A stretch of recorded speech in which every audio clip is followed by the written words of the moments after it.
प्रिय सत्संगी जनों, आपके समक्ष इस सेवक द्वारा राम रघुबर आश्रम कानपुर द्वारा प्रकाशित पुस्तक प्रथम पुष्प श्री रघुवर चरितामृत के वाचन के 5 भाग आप श्रवण कर चुके हैं।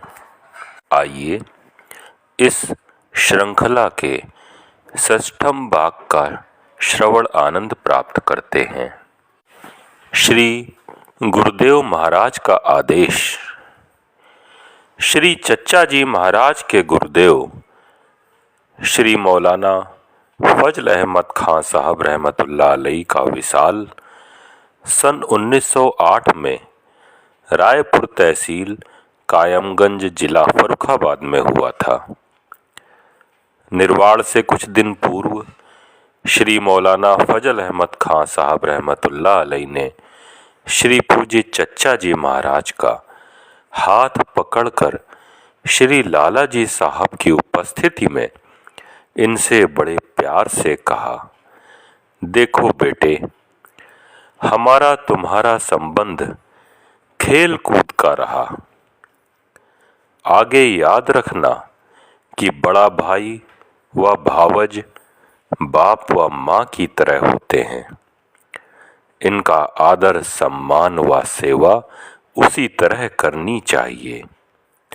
अब मेरे बाद अपने बड़े भाई को मेरी तरह समझना। यह तुम्हारे पिता व गुरु दोनों ही हैं। इनकी आज्ञा का पालन और सेवा करना एवं इनको मुर्शिद मानना। सेवा तथा आज्ञा पालन इत्यादि पिता के तुल्य करना। ईश्वर चाहेगा तो जो कुछ इन्होंने मेरे द्वारा प्राप्त किया है और जो कुछ ईश्वर की ओर से मिला है और जो कुछ अन्य स्थानों से प्राप्त होगा, साथ ही अपना विशेष अनुभव व शिक्षा देने का ढंग तुमको हवाले करेंगे। इस पर पूज्य चच्चा जी ने अर्ज किया कि मुझसे यह कार्य हो पाना बहुत ही मुश्किल है, लेकिन अगर आ जनाब चाहें तो यह भी संभव हो सकता है और आ जनाब की जबान काम करेगी। श्री मौलाना साहब रहमतुल्लाह अलैह ने फरमाया, मैं तो कहता हूँ खुदा को अगर मंजूर है तो ऐसा ही करेगा। मैंने अल्लाह से तुम्हारे वास्ते दुआ की है और यह दुआ इंशाअल्लाह ताला को मंजूर होगी। आमीन, सद आमीन। श्री पूज्य चच्चा जी महाराज इस अंतिम आज्ञा को शिरोधार्य करके तन मन एवं धन से आजीवन सेवा करते रहे। श्री पूज्य चच्चा जी महाराज अपने परम पूज्य बड़े भाई श्री लाला जी महाराज की आज्ञा पालन स्वरूप ही श्री चिम्मन लाल जी मुख्तार साहब द्वारा संसारी दुखों, कष्टों, आपत्तियों और गरीबी की खरी कसौटी पर कसे गए। मालिक की दया व कृपा से खरे उतरे और परीक्षा में सफलता प्राप्त की। इधर मकड़ी फैल जाने से श्री पूज्या चाची जी के पैरों में घावों ने भयंकर रूप धारण कर लिया और श्री चच्चा जी को भी ज्वर आने लगा। इसकी सूचना पाते ही श्री लाला जी महाराज सन 1911 ईस्वी को होली की छुट्टी में एक डॉक्टर साहब को लेकर अलीगढ़ पधारे। डॉक्टर साहब के उपचारों से घावों में लाभ होने लगा। फिर भी कई महीनों बाद घाव पूरी तौर पर अच्छे हुए। जब श्री पूज्य लाला जी महाराज ने तहसील अलीगढ़ आकर सुना कि श्री चिम्मन लाल जी मुख्तार साहब ने उनके अत्यंत प्यारे छोटे भाई पर कैदी और गुलामों की तरह अति कठोरता व निर्दयता के साथ व्यवहार किया है, तो वे आपत्तियों, विपत्तियों, अपमान, फाकाकसी और गरीबी की हालत देखकर अत्यंत दुखी और विकल हुए। यह सुनकर कि सारा जेवर भी धीरे धीरे मिट्टी के मोल ही चला गया और जो गिरवी रख दिया वह छुड़ाया न जा सका, तो लाला जी महाराज सिसक सिसक कर रो पड़े और श्री मुख्तार साहब से कहा कि आपने हम सबसे कब का बदला निकाला? क्या आपके गुरु महाराज ने भी कभी आपको ऐसी आपत्तियों, विपत्तियों, अपमान और घोर कष्ट में डाला है? सहानुभूति और सहायता तो दूर रही, आपको जरा भी तरस और दया नहीं आई। श्री पूज्य चच्चा जी महाराज का घरेलू व प्यार का नाम नन्हे था। आपके बड़े भाई पूज्य लाला जी साहब और पूज्या भावज साहिबा इसी घरेलू नाम से पुकारते थे। यह शुभ दिन ठीक होली का दिन था। अक्षत डालकर श्री पूज्य लाला जी साहब के साथ लौटकर घर आए थे। श्री चच्चा जी महाराज ने बड़े प्रेम भक्ति से झुककर सबसे पहले बड़े भाई लाला जी साहब तथा अपनी पूज्या भावज के चरण छुए और आशीर्वाद प्राप्त किया और लड़कों ने भी अपने अपने बड़ों के पैर छुए। अबीर, गुलाल व रंग पाशी शुरू हो गई। अक्षत डालने के बाद श्री चच्चा जी मकान के अंदर चले गए। श्री लाला जी साहब ने श्री चिम्मन लाल जी मुख्तार साहब के व्यवहार को स्मरण करके अत्यंत खेद व दुख प्रकट करते हुए बड़े जोर से एकदम नन्हे कहकर आवाज दी। श्री चच्चा जी फौरन ही बाहर आए और दोनों हाथ बांधकर सिर नीचे झुकाकर चुपचाप और अत्यंत नम्र भाव से खड़े हो गए। श्री लाला जी साहब का दिल सब वृत्तांत सुनकर दुख से भर गया था। नेत्रों में आंसू डबडबा आए थे और कंठ हृदय के दुख से रुंध गया था। श्री लाला जी साहब ने अपने प्यारे परम भक्त भाई श्री चच्चा जी महाराज को सीने से खूब चिपटा लिया। दोनों के पवित्र नेत्रों से प्रेम के आंसू बहने लगे। सारे सत्संगी भाई उपस्थित थे और यह प्रेम मिलन देखकर लगभग सभी रो रहे थे। कुछ ऐसा ही समा दौड़ रहा था कि मानो श्री रामचंद्र जी महाराज व भरत जी महाराज के प्रेम और भक्ति के भाव उस समय उतर रहे थे। उसी समय अप्रैल 1911 ईस्वी में होली पर रंगपाशी के दिन अक्षत डालने के लगभग 2 घंटे बाद श्री पूज्य लाला जी महाराज ने श्री पूज्य चच्चा जी महाराज को गुरु पदवी के पूर्ण अधिकार प्रदान किए और कहा कि आज से हम में और तुम में कोई अंतर नहीं रह गया। श्री लाला जी महाराज एकदम चरणों में सिर रखकर फूट फूट कर रोने लगे और बार बार कहने लगे, यह केवल हुजूर के पवित्र चरणों का एक नालायक गुलाम ही सदा बना रहना पसंद करता है और इन्हीं में रहना व मरना भी चाहता है।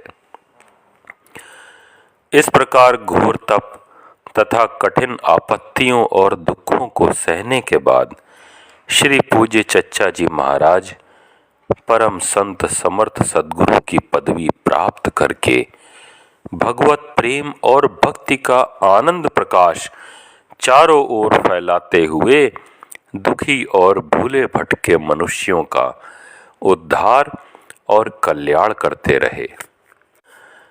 सुरखरू होता है इंसान आफतें सहने के बाद, रंग लाती है हिना पत्थर पे घिस जाने के बाद। इसके बाद सन 1913 ईस्वी में श्री चाचा गुरु जनाब हाजी मौलाना अब्दुल गनी खां रहमतुल्लाह अलैह ने अपनी ओर से पूज्य चचा जी को गुरु पदवी के पूर्ण अधिकार यानी इजाजत व खिलाफत प्रदान किए। अत्याचार का फल। सीम की चाँप सकई को तासु, बड़ रखवार रमापति जासु। श्री पूज्य चचा जी महाराज की आपत्तियों और विपत्तियों का अभी अंत नहीं हुआ था। जो विषैला बीज आपके विरुद्ध सुधार या हित की दृष्टि से मुंशी चिम्मन लाल जी द्वारा बोया गया था, उसमें अब विषैले और घातक फल लगने लगे। तहसील में जिस जगह अन्य अर्जी नवीस लोग बैठते थे, वहां आपको बैठने नहीं दिया गया। अतः आपने तहसील के सामने थोड़ी दूर पर एक बगीचे में एक पेड़ के नीचे अपना आसन जमाया, जहां पर धूप और लू भी काफी लगती थी। वहीं पर आपने दस्तावेज आदि लिखने का काम शुरू किया। इस समय जो तहसीलदार साहब वहां पर थे, ब्राह्मण थे, जो स्वामी ब्रह्मानंद जी की वजह से श्री लाला जी साहब को भी जानते थे और इसी कारण श्री पूज्य चचा जी का भी आदर करते थे और कभी कभी उन्हें संत महात्मा के नाम से संबोधित करते थे। किंतु वातावरण कुछ ऐसा दूषित बना दिया गया था कि जिससे तहसीलदार साहब का भाव बदल गया और वह केवल श्री चचा जी के विरुद्ध भी नहीं, अपितु आपको हानि भी पहुंचाने का प्रयत्न करने लगे। एक दिन तहसीलदार साहब ने श्रीमान चचा जी को सब रजिस्ट्रार के पास जाते देखकर अपने इजलास में बुलाया और बहुत बुरा भला कहा। अंत में यह भी कहा कि आप सबका ढोंग यहाँ काम नहीं करेगा। आपके बड़े भाई महात्मा संत बन बैठे हैं और गुरुत्व व शिष्यत्व का पाखंड और ढोंग बना रखा है। इस पर श्रीमान चचा जी ने हाथ जोड़कर बड़ी नम्रता से कहा कि आप इस सेवक के लिए कुछ भी कह लें, लेकिन हमारे बुजुर्गों पर व्यर्थ आरोप लगाना उचित नहीं। इस पर वह और अधिक क्रोधित हुए और बहुत बुरा भला कहा। इसके अतिरिक्त श्रीमान तहसीलदार साहब ने जनाब सब रजिस्ट्रार साहब को भी बुलाकर श्रीमान चचा जी को फांसने के लिए कहा, किंतु गिरदावर कानूनगो साहब, जो तहसील अलीगढ़ में नायब तहसीलदार थे, कलेक्ट्री फतेहगढ़ में सदर कानूनगो होकर आ गए।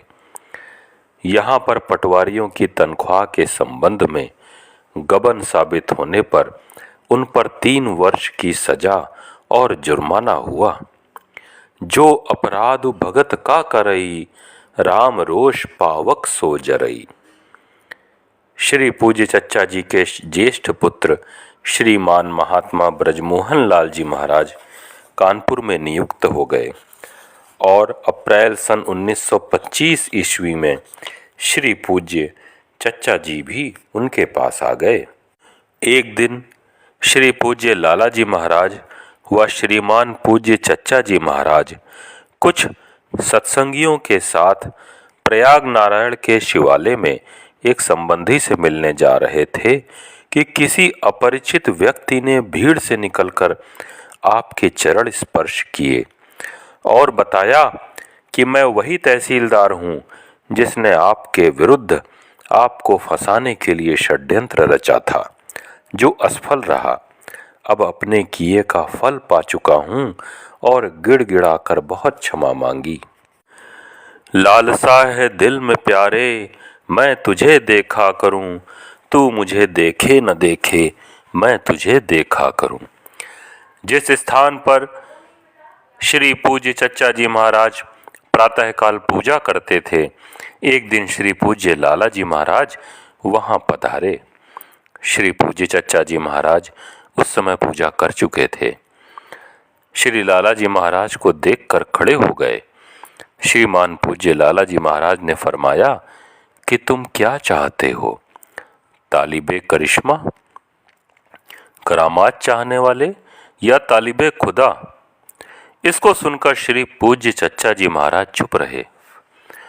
फिर दोबारा श्री लालाजी महाराज ने उसी प्रश्न को जरा जोर से दोहराया।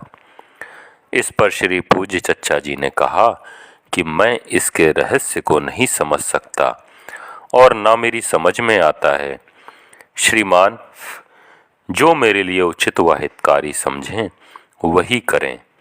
इस पर श्री लालाजी महाराज ने तेज नजर होकर के फरमाया कि तुम्हें बतलाना होगा। उस पर श्री चच्चा जी के आंसू निकल आए और मन में कहा, हे ईश्वर, मेरी समझ में नहीं आता कि मैं क्या करूं। इस पर श्री पूज्य लालाजी महाराज मुस्कुराए और चुपचाप खड़े रहे। बस उसी समय श्री पूज्य चच्चा जी को याद आ गई और निवेदन किया कि ऐसा ही प्रश्न एक बार पूज्य गुरु महाराज ने भी किया था। मैंने कह दिया था कि मैं कुछ नहीं चाहता, केवल तालिबे दीदार यानी दर्शनों का इच्छुक बना रहना चाहता हूँ। इसके आगे और कुछ भी इच्छा नहीं है। तब श्रीमान पूज्य लालाजी महाराज ने फरमाया कि ईश्वर की दया व कृपा से ऐसा ही होगा, और फिर यह बतलाया कि तुम हर समय इस ख्याल को कायम रखो कि हे ईश्वर, तेरी इच्छा पूर्ण होवे, और जहाँ तक हो सके भूल से बचो। ईश्वर भला करेगा। जीवन भर में कुछ तुमको प्रकाश या दूसरी हालतें चाहे आवें चाहे ना आवें, कभी निराश ना होना, क्योंकि दो प्रकार की हालतें होती हैं, एक तो बिल्कुल आंतरिक व दूसरी बाहरी। बस इनके आने पर प्रसन्न होना अथवा ना आने पर खिन्न होना, यह ईश्वर के प्रेमियों के लिए उचित नहीं है। प्रसन्नतापूर्वक अपना जीवन उसकी इच्छा के अंदर बसर करो। वह बड़ा दयालु कृपालु है। वह अपने फजल व कर्म से अपने प्यार की गोद में ले लेवेगा। वैसे तो उसकी गोद में हमेशा से ही हैं, परंतु इस पर भरोसा नहीं है। अतः इस तरह उस पर पूर्ण विश्वास हो जावेगा। बस इतना फरमा करके चले गए। अपनी इच्छा व वासना को मालिक की इच्छा में लय कर देने से सब कुछ प्राप्त हो जाता है। जाहि न चाहिए कबहु कछु, तुम सन सहज स्नेह, बसहु निरंतर तासु उर, सो राउर निज गेह। श्री चच्चा जी महाराज का कथन है, जिसको प्रेम नहीं कुछ नहीं, प्रेम श्री गुरुदेव की स्मृति बनाए रखने को कहते हैं। जिसको इतना प्रेम प्राप्त है तो वह इस मार्ग पर सीधा लगा है और उसे किसी चिंता की आवश्यकता नहीं। यह प्रेम ही ध्रुव लोकों तक पहुंचा देगा। प्रेम ही मार्ग है, उसको गुरु से धारण करना उचित है।